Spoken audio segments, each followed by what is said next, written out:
લોકસભાની ચૂંટણીને લઈ કોંગ્રેસની વધુ એક યાદી જાહેર થઈ છે। કોંગ્રેસે ગુજરાતના 3 ઉમેદવારો જાહેર કર્યા, જેમાં જૂનાગઢથી હીરાભાઈ જોટવાને ટિકિટ આપવામાં આવી છે, સુરેન્દ્રનગરથી ઋત્વિક મકવાણાને ટિકિટ આપવામાં આવી છે, જ્યારે વડોદરાથી જસપાલસિંહ પઢિયારને ટિકિટ આપવામાં આવી છે।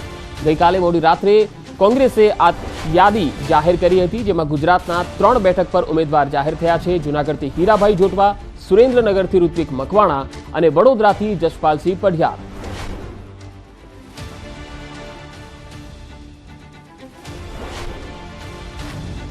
તો 3 ઉમેદવારો કોંગ્રેસે જાહેર કર્યા છે, જેમાં હીરાભાઈ જોટવા જૂનાગઢથી છે। તેમણે કેશોદ પરથી વિધાનસભાની ચૂંટણી પર કોંગ્રેસે ઉતાર્યા હતા 2022ની ચૂંટણીમાં, જોકે તેઓ હાર્યા હતા, પરંતુ આ વખતે માર્જિન એ વખતે ખૂબ ઓછું હતું। ફરી એક વખત જૂનાગઢ। હવે સુરેન્દ્રનગરની જો વાત કરીએ તો ભાજપના ચંદુ સિહોરા સામે હવે કોંગ્રેસે ઋત્વિક મકવાણાને મેદાનમાં ઉતાર્યા છે।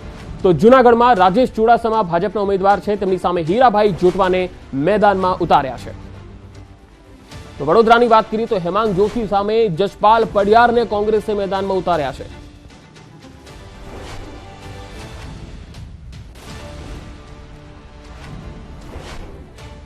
તો વડોદરા લોકસભા બેઠક પર કોંગ્રેસે જાહેર કર્યા ઉમેદવાર જસપાલસિંહ પઢિયાર કોંગ્રેસના ઉમેદવાર છે।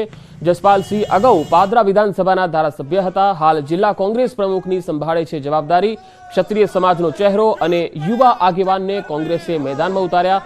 જસપાલસિંહનું નામ જાહેર થતાની સાથે જ કોંગ્રેસ કાર્યકર્તાઓએ ફટાકડા ફોડીને ઉજવણી કરી।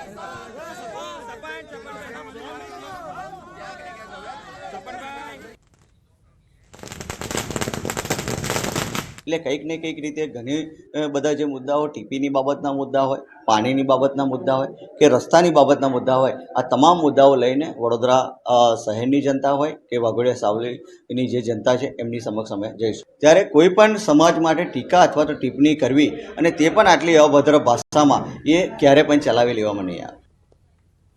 લોકસભાની ચૂંટણી માટે કોંગ્રેસે ગુજરાતની વધુ 3 બેઠકના ઉમેદવાર જાહેર કર્યા। ઉમેદવારોની યાદીમાં જૂનાગઢ લોકસભા બેઠક પરથી હીરાભાઈ જોટવાનું નામ જાહેર થયું। ખેડૂત અગ્રણી અને શૈક્ષણિક વ્યવસાય સાથે જોડાયેલ હીરાભાઈ જોટવા આહિર સમાજનું મોટું નામ ગણાય છે।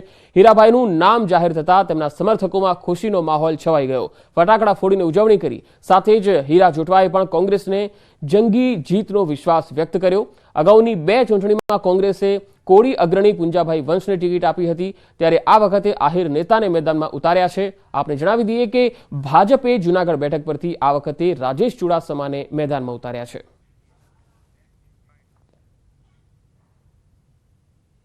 આ વિસ્તારમાં 3 સુગર ફેક્ટરીઓ આવી, એ બંધ થઈ ગઈ, એમને ચાલુ કરાવવાની હોય જોઈએ તો આ ગુજરાતમાં 250 ડેમો કોંગ્રેસે બનાવ્યા, આ સરકારે એક પણ નથી બનાવ્યા, એ બનાવીને હોય। જેમ કે શિક્ષણમાં તમામ ગ્રાન્ટેબલ શાળાઓ કોંગ્રેસે આપી, આ સરકારે એક પણ નથી આપી। ચૂંટણી આવતાની સાથે જ ભાવનગર ભાજપમાં શરૂ થઈ ગયો ભરતી મેળો। ભાવનગર કોંગ્રેસમાં વધુ એક વખત પડ્યું ગાબડું। ભાવનગર શહેર કોંગ્રેસના અગ્રણી પૂર્વ નગર સેવક અને પૂર્વ ડેપ્યુટી મેયર કૌશિક ચાંદલિયા સહિત શારદાબેન વરિયા, બીનાબેન ચૌહાણ, અલ્પા ગોહિલ સહિત 100થી વધારે લોકો ભાજપમાં જોડાઈ ગયા। તમામ લોકોને શહેર પ્રમુખ અભયસિંહ દ્વારા કેસરીયો ખેસ પહેરાવી પક્ષમાં આવકાર અપાયો। કોંગ્રેસમાંથી એક બાદ એક વિકેટો ખડી પડતા રાજકીય આલમમાં ભારે ચર્ચા જાગી છે।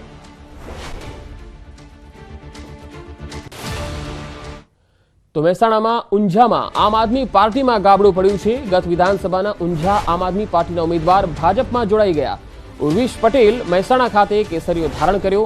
ભાજપ જિલ્લા પ્રમુખના હસ્તે કેસરીયો ધારણ કરી લીધો।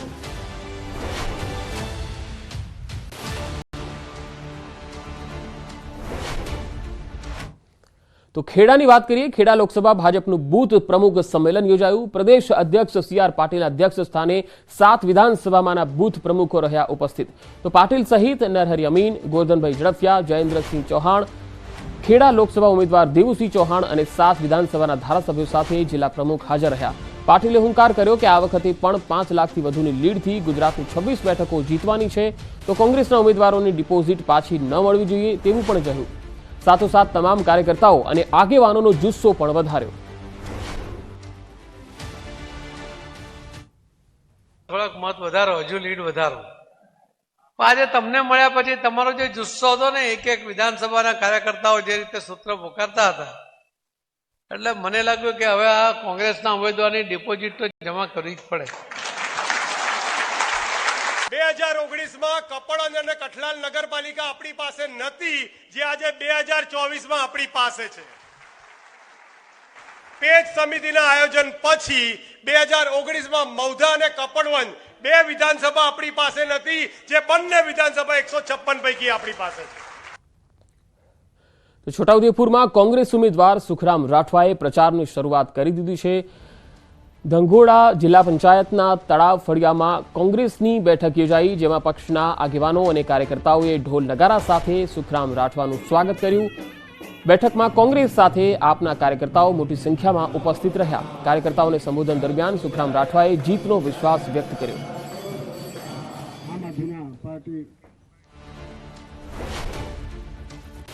છોટાઉદેપુરને એના બાકી રહેલા કામો, ઘણી બધી યોજનાઓ છે, જાતિ અંગેના દાખલાઓ છે, નજીકમાં રોજગારી મળે તે વાત છે, શિક્ષકોની વાત છે, દવાખાનામાં ડૉક્ટરોની વાત છે. આ બધી વાતોને પ્રાધાન્ય આપવાની સાથે સાથે જાતિ અંગેના દાખલાને સૌથી પહેલાં પ્રાથમિકતા આપવાની મારી જરૂરિયાત રહેશે, મારી ઈચ્છા છે. જો તમે ચૂંટણી કાર્ડમાં ઓનલાઈન સુધારો કરવા માંગતા હોય તો સાવધાન થઈ જજો, કેમ કે સાયબર ગઠિયાઓએ ઓનલાઈન ઠગાઈનો નવો કિમિયો શોધી લીધો છે. તમારા મોબાઈલ પર એવો મેસેજ આવે કે આપના ચૂંટણી કાર્ડમાં ફેરફાર કરવા માટે આ લિંક પર ક્લિક કરો, તો ભૂલથી પણ ન કરતા, કારણ કે તેનાથી તમારી અંગત માહિતી, ફોટો અને બેંકની માહિતી આ સાયબર ગુનેગારો સુધી પહોંચી જાય છે અને તેઓ ઓનલાઈન છેતરપિંડી ઉપરાંત બ્લેકમેલ કરીને પૈસા પડાવી લે છે. આ મામલે સાયબર ક્રાઇમ પોલીસ પણ સતર્ક બની ગઈ છે અને આવી લિંકથી સાવધાની રાખવા લોકોને અપીલ કરી રહી છે.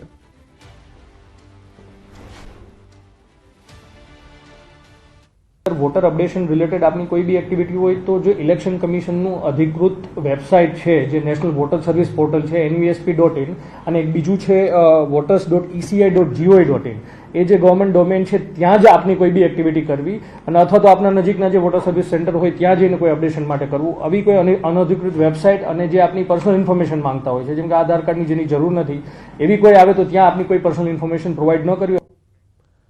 મહેસાણાના ઊંઝામાં ફરી શંકાસ્પદ જીરું ઝડપાયું. ગાંધીનગર અને મહેસાણાના ફૂડ વિભાગે દરોડાની કાર્યવાહી કરી. ઊંઝા તાલુકાના નજીકના વિસ્તારોમાં એકથી વધુ ફેક્ટરીઓ પર દરોડા દરમિયાન શંકાસ્પદ જીરુનો જથ્થો મળી આવ્યો.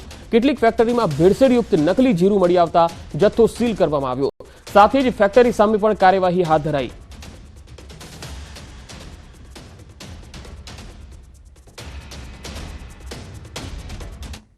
તો આ બુલેટિનમાં અત્યારે આટલું જ. નમસ્કાર.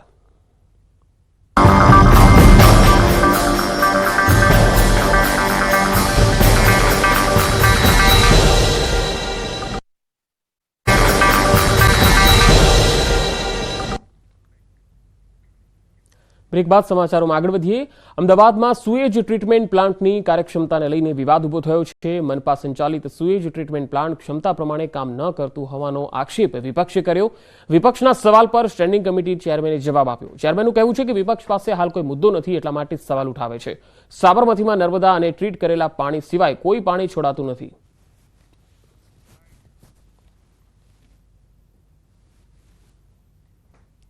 સાબરમતી નદીની અંદર હાલમાં ટ્રીટ કરેલું અને નર્મદાનું શુદ્ધ પાણી જ વહે છે. બીજો કોઈ ટ્રીટેડ કરેલા પાણી અથવા તો બીજા કોઈ પાણી અંદર છોડવામાં આવતા નથી. આ નદીની અંદર આજે પણ નર્મદાના મેઘ સારી રીતે વહી રહ્યા છે.